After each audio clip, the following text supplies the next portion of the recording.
Hi friends, ಎಲ್ಲರೂ ಹೇಗಿದ್ದೀರಾ? Welcome to my channel. ಇವತ್ತು ಮಹಾಭಾರತದ 6ನೇ ಎಪಿಸೋಡ್. ಶುಭ ಮುಹೂರ್ತದಲ್ಲಿ ಮಹಾರಾಜ ಶಂತನು ಸತ್ಯವತಿಯರ ವಿವಾಹವಾಯಿತು.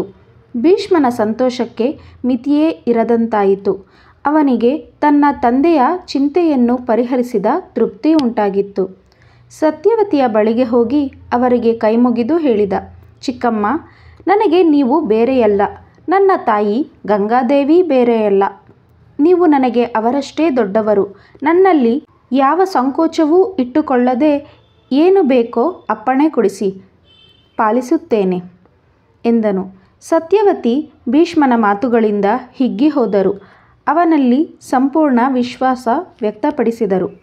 ಶಂತನು ತಾನು ಬಯಸಿದ ಚೆಲುವೆ ಸತ್ಯವತಿಯನ್ನು ಪಡೆದು ಸುಖವಾಗಿದ್ದನು. ರಾಜ್ಯದ ಹೊಣೆ ಸಂಪೂರ್ಣ ಭೀಷ್ಮನ ಮೇಲೆಯೇ ಇತ್ತು. ಶಂತನುವಿಗೆ ಕಾಲಾನುಕ್ರಮದಲ್ಲಿ 2 ಗಂಡು ಮಕ್ಕಳಾದರು, ಚಿತ್ರಾಂಗದ ಮತ್ತು ವಿಚಿತ್ರವೀರ್ಯ. ಮಕ್ಕಳಿಂದಾಗಿ ಅರಮನೆ ನಲಿಯುವಂತಾಯಿತು. ಆದರೆ ಶಂತನುವಿಗೆ ಬಹುಕಾಲ ಈ ಸಂಭ್ರಮ ನೋಡುವ ಭಾಗ್ಯವಿರಲಿಲ್ಲ. ವಿಚಿತ್ರವೀರ್ಯನು ಬಾಲಕನಿದ್ದಾಗಲೇ ತನ್ನ ಪಾರ್ಥಿವ ಶರೀರವನ್ನು ತೊರೆದನು.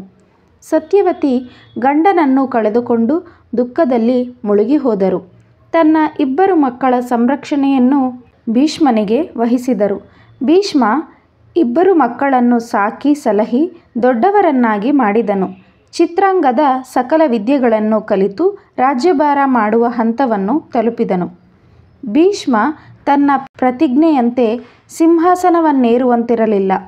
ಸತ್ಯವತಿಯ ಬಳಿಗೆ ಹೋಗಿ ಬಿನ್ನವಿಸಿದ, ಚಿಕ್ಕಮ್ಮ, ಚಿತ್ರಾಂಗದ ರಾಜ್ಯಭಾರ ಮಾಡುವ ವಯಸ್ಸಿಗೆ ಬಂದಿದ್ದಾನೆ. ನೀವು ಅಪ್ಪಣೆ ಕೊಟ್ಟರೆ ಅವನಿಗೆ ಪಟ್ಟಾಭಿಷೇಕ ಮಾಡಬಹುದು. ಸತ್ಯವತಿ ಹೇಳಿದರು, ಮಗನೇ, ನನ್ನ ಮಕ್ಕಳ ಹೊಣೆ ನಿನ್ನದು. ಪಟ್ಟಾಭಿಷೇಕ ಮಾಡು. ಸತ್ಯವತಿಯ ಅಭಿಪ್ರಾಯದಂತೆ ನಡೆದುಕೊಳ್ಳುತ್ತಿದ್ದ ಭೀಷ್ಮನು ಚಿತ್ರಾಂಗದನನ್ನು ಸಿಂಹಾಸನದ ಮೇಲೆ ಕೂರಿಸಿದನು. ಪಟ್ಟಾಭಿಷೇಕ ವಿಜೃಂಭಣೆಯಿಂದ ನಡೆಯಿತು. ಕುರುಭೂಪ ಚಿತ್ರಾಂಗದನು ಮಹಾಪರಾಕ್ರಮಿಯಾಗಿದ್ದು ಪ್ರಪಂಚದ ಎಲ್ಲ ರಾಜರನ್ನು ಗೆದ್ದನು. ದೇವ, ದಾನವ, ರಾಕ್ಷಸರಲ್ಲಿ ತನಗೆ ಸಮಾನರು ಯಾರೂ ಇಲ್ಲ ಎಂದು ಭಾವಿಸಿದನು. ಚಿತ್ರಾಂಗದ ಎಂಬುವ ಒಬ್ಬ ಗಂಧರ್ವನಿದ್ದನು. ಅವನಿಗೆ ಕುರುಭೂಪ ಚಿತ್ರಾಂಗದನ ದರ್ಪವನ್ನು ಕಂಡು ಅಸಹನೆ ಉಂಟಾಯಿತು. ನೀನು ನನ್ನ ಹೆಸರನ್ನೇಕೆ ಇಟ್ಟುಕೊಂಡಿರುವೆ ಎಂದು ಕುರುರಾಜನನ್ನು ಯುದ್ಧಕ್ಕೆ ಆಹ್ವಾನಿಸಿದನು. 2 ಚಿತ್ರಾಂಗದರಿಗೂ ಸರಸ್ವತಿ ನದೀ ತೀರದಲ್ಲಿ ಬಹುಕಾಲ ಘೋರವಾದ ಯುದ್ಧವಾಯಿತು. ಗಂಧರ್ವರು ಮಾಯಾವಿದ್ಯೆ ಬಲ್ಲವರಾಗಿದ್ದರು. ಹೀಗಾಗಿ ಚಿತ್ರಾಂಗದ ರಣರಂಗದಲ್ಲಿ ಹೋರಾಡುತ್ತಾ ಗಂಧರ್ವ ಚಿತ್ರಾಂಗದನ ಮಾಯಾಯುದ್ಧಕ್ಕೆ ಬಲಿಯಾಗಿ ಹೋದನು. ಚಿತ್ರಾಂಗದ ಮಡಿದ ವಾರ್ತೆ ಕೇಳಿ ಸತ್ಯವತಿ ಮತ್ತೆ ದುಃಖದ ಮಡುವಿನಲ್ಲಿ ಮುಳುಗಿದರು. ಸಿಂಹಾಸನ ಬರಿದಾಯಿತು. ಭೀಷ್ಮನೇ ಚಿತ್ರಾಂಗದನ ಉತ್ತರ ಕ್ರಿಯೆಗಳನ್ನು ಯಥಾವಿಧಿಯಾಗಿ ನೆರವೇರಿಸಿದನು. ಸತ್ಯವತಿಯ ಅಪ್ಪಣೆ ಪಡೆದು ವಿಚಿತ್ರವೀರ್ಯನನ್ನು ಸಿಂಹಾಸನದ ಮೇಲೆ ಕೂರಿಸಿದನು. ತಂದೆಯಂತೆಯೇ ಧರ್ಮದಿಂದ ರಾಜ್ಯಭಾರ ಮಾಡು ಎಂದು ಉಪದೇಶಿಸಿದನು.